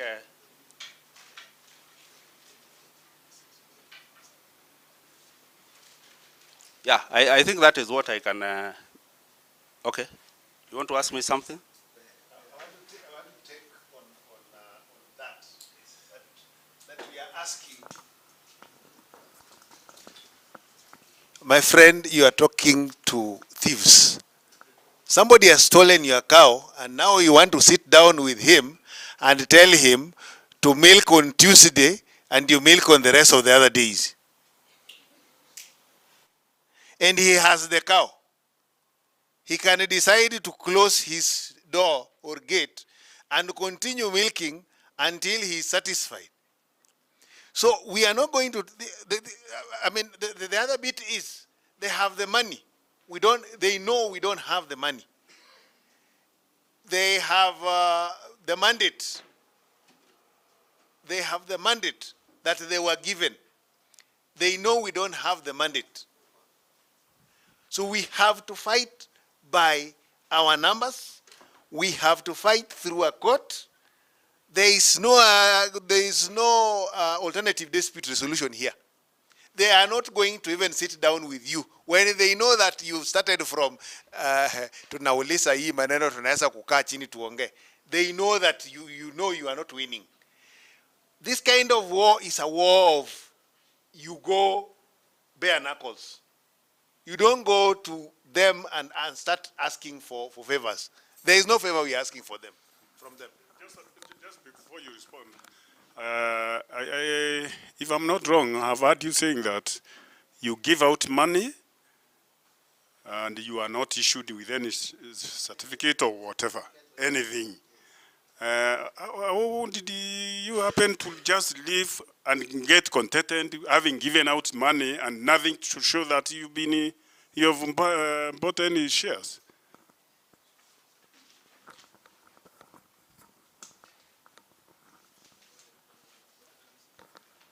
Thank you very much for the response. What I'm saying, I didn't say that we go beg them. We are not begging. These are our properties. The wakili can advise on the notice. Notice to sue does not mean that you are begging. You just give them what we have, then they respond or not. Otherwise, I'm not talking of begging them to give us anything. On that issue of the payment, I paid, and I got a receipt, and I got the certificate even for those who sold to me. So that is not a very big issue.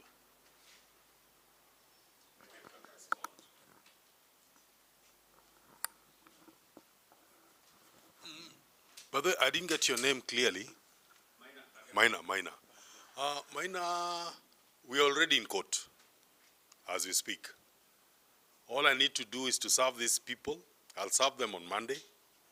On the 11th, we have a mention. And we have all the orders we need for now to investigate and for them to avail what we need. If they refuse to do so, the court is going to make decisions regarding to those applications and orders we are seeking for. So basically when you're fighting an elephant, you use the weight of an elephant to subdue it. We are not going to, and that's the basic reason why we've gone to court. We know very well you lack the might to bring it down. So we use at least pulleys and hooks that can enable us bring it down so that we dissect it and get what we want out of the elephant. I don't know whether I've answered your question. So in the interim, just be patient. The court is going to aid us in getting what you want. We have to investigate it first, bring what we need on the table, then make amends on our substantive suit that this is what we need because of ABCD. Are we together? Yes. For now, we'll have to be a little bit patient for the court to assist us. I'm before a judge who, as far as I'm concerned, is quite sober. And the kind of orders I'm seeking are actually very sober orders that will enable us establish the truth. I don't know. I believe I've answered your question for now. Yeah, she handled one of my matters. Yes. Yes, Justice. Yeah, she handled one of my matters. Yes. Any other? Because I've seen a member here. Ameweka kwa wall ya kwamba the directors of Ruaraka have called for a physical AGM March next year. Agenda elections. And they had said they'll be in office up to 2025.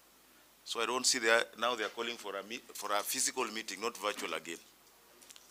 So basically, we are dealing with people wale hawajielewi. That is Ruaraka now. Na walikuwa wamesema watatoka hapo 2025 so that they achieve their goals. I don't know what goals these guys were trying to foster. So nafikiri we've had a good meeting, and I'm handing it over now to the chairman kutumalizia. Thank you, Secretary. We have a pending issue of gender. I don't know what you... Gender. Madam, we want to have gender, is it called gender parity? Yes. Yeah, gender parity. So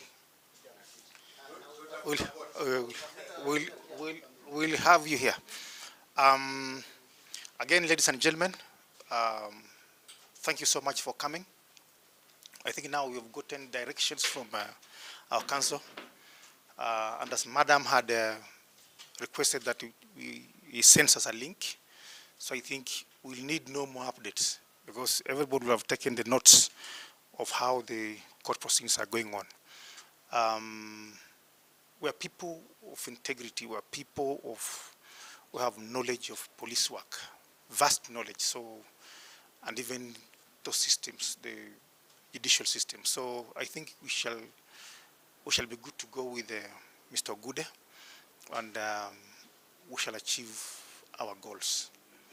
It's not a physical war and as such, but it's something that sounds, is even psychological, because if I think about some teachers in my village who died without pension, died without NSSF, and then the family is reeling in poverty.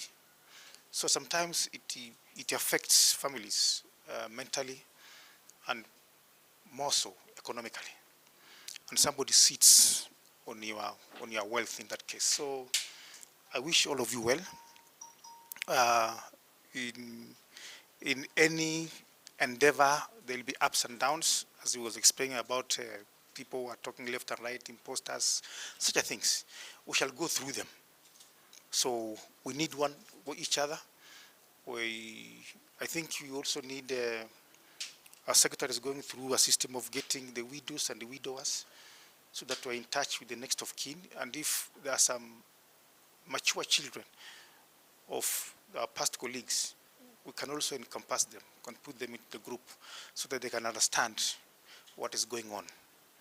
So that we diversify, we make the war bigger, and we have a bigger number of people.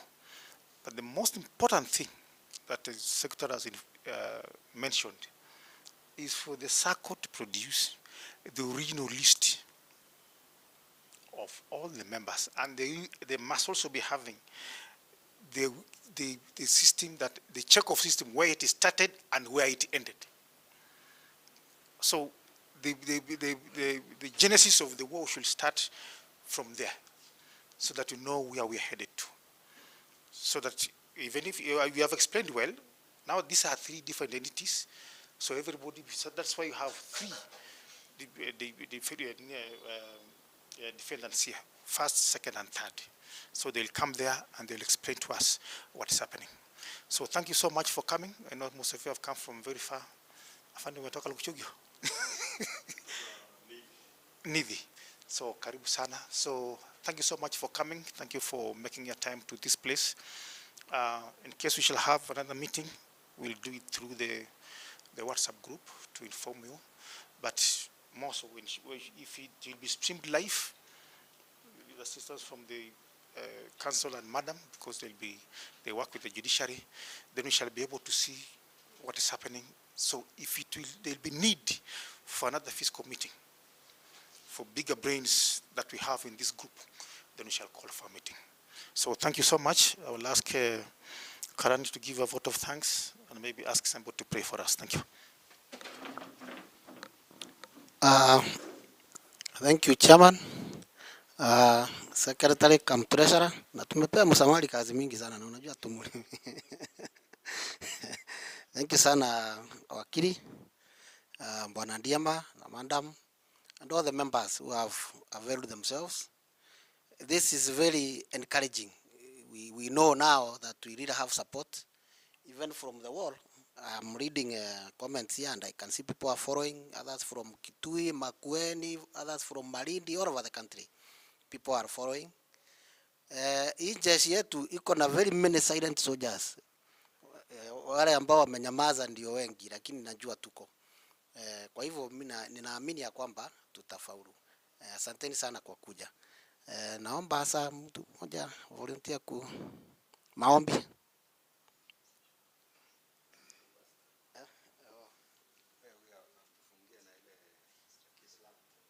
Na Muislamu.